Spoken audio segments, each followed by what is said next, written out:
Howdy everybody, I pray this video finds you blessed.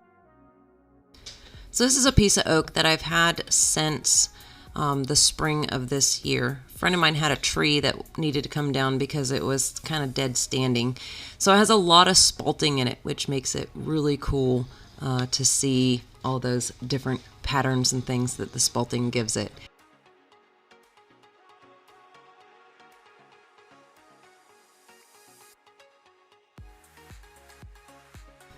Turning green wood is much different. It's a totally different ball game than turning dried.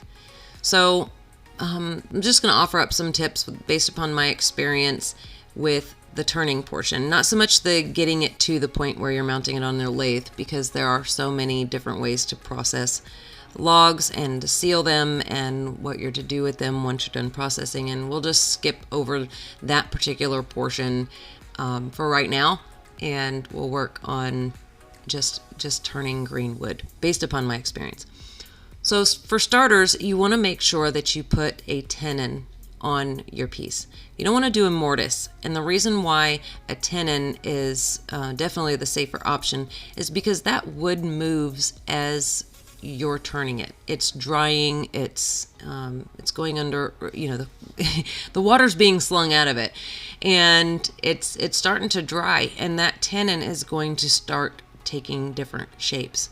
And as you're turning, it could possibly loosen up on you. It might not have a tight as a grip when you first mounted it. So make sure periodically throughout the turning on green wood that you tighten that chuck down on that tenon, so that way you're making up for the fact that it's moving a little bit, and you want to just make sure that piece doesn't come off. Speaking of tenon movement, that tenon is going to move along with the ball as it's drying once you set it off in wherever you're going to set it off at to dry. So make sure that you leave a little bit more meat on your tenons. Make them a little, just slightly larger than what you would for dried wood, so you have something to reshape later on, because it's going to move and you're going to have to reshape that tenon before you mount that bowl on the lathe to finish it.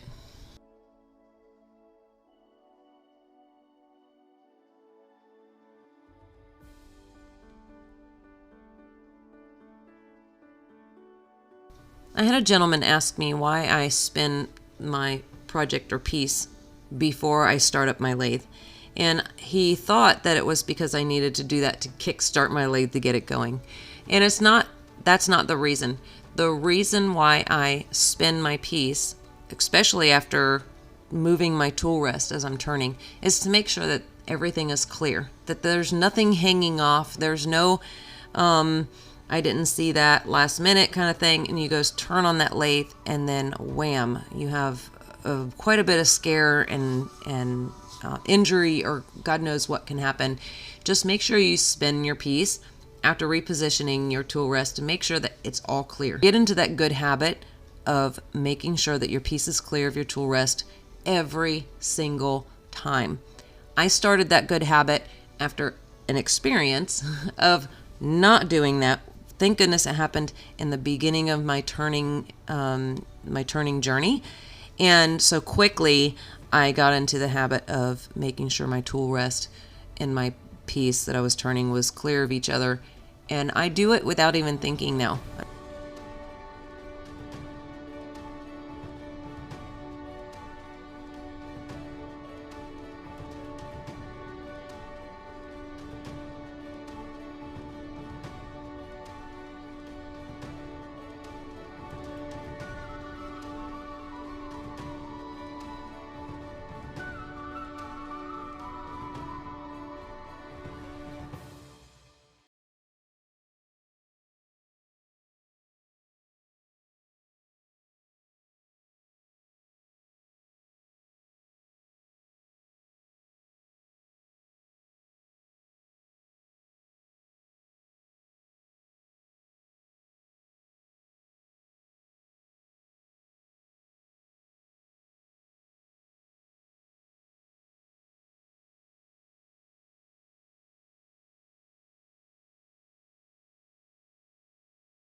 Make sure when you're cutting up your logs that you remove the pith from your logs.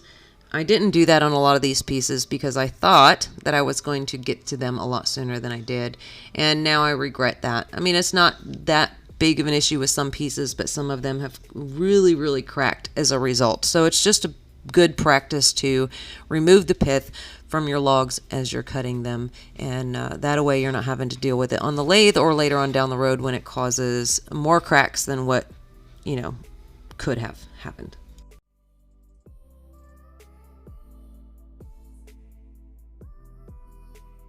I'm cutting a tenon now on the centerpiece because that's going to be my bowl blank that I'm going to core out, and it'll just be easier to remount it later.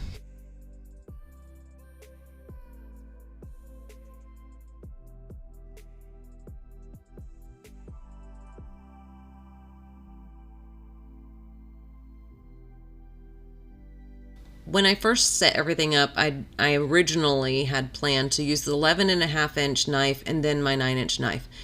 And then I started setting it all up. It started taking me some time to get everything situated and adjusted.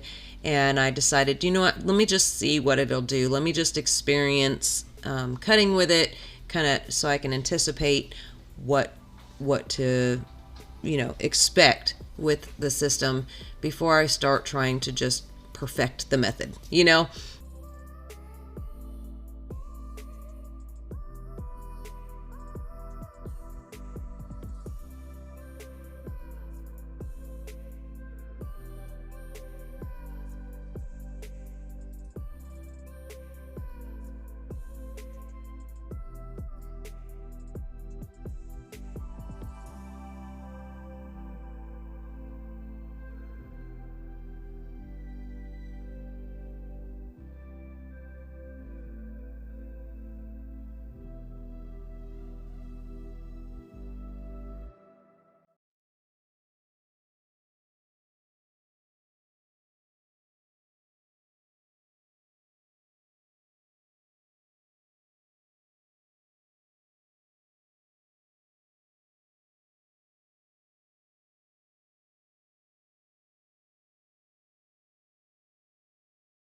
Howdy everybody.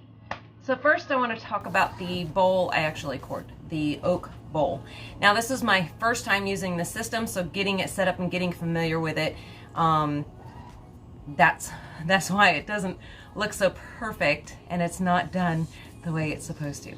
So this oak blank started out right at about 18 inches or just shy of it, so it actually turned on the lathe. You guys seen that?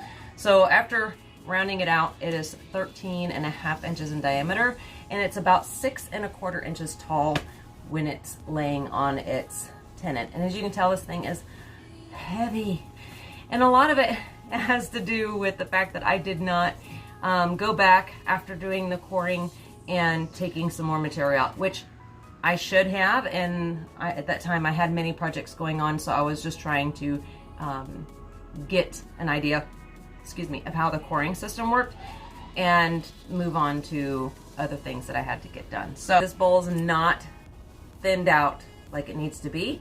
The pith is still in it, which normally you would not have the pith in there, and I did not seal it up.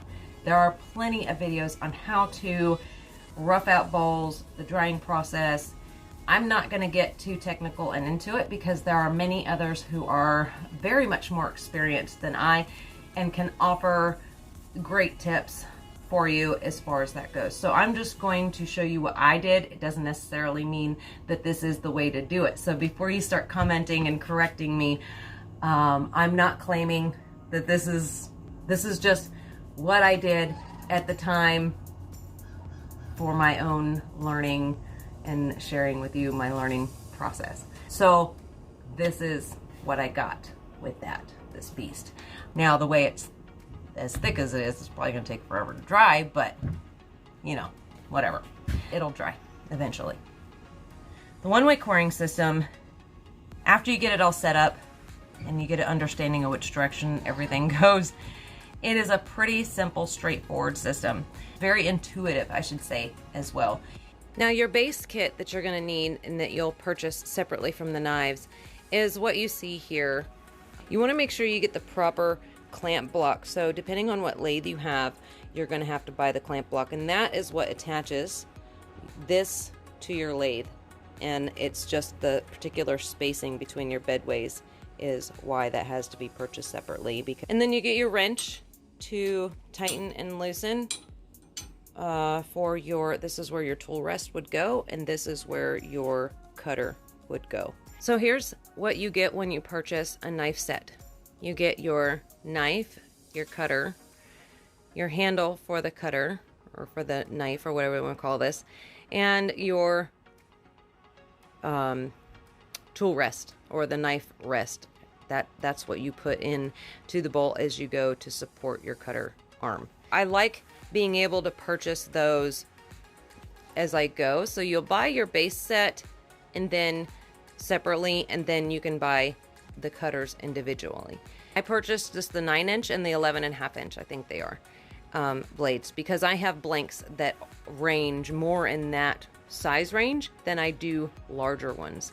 So it made more sense to me to start with the smaller knife sets and work my way up. The base and the two knife sets I have, like I said, I have the 9-inch and the 11.5. It was somewhere around $500. I got this system from Packard Woodworks because they were the only ones that I had found in my search that sold the 18-inch lathe base. Wow, having a larger chuck really took a lot of the vibration. It just felt, you can just feel the difference when you're turning. It just didn't feel like I was turning something this large.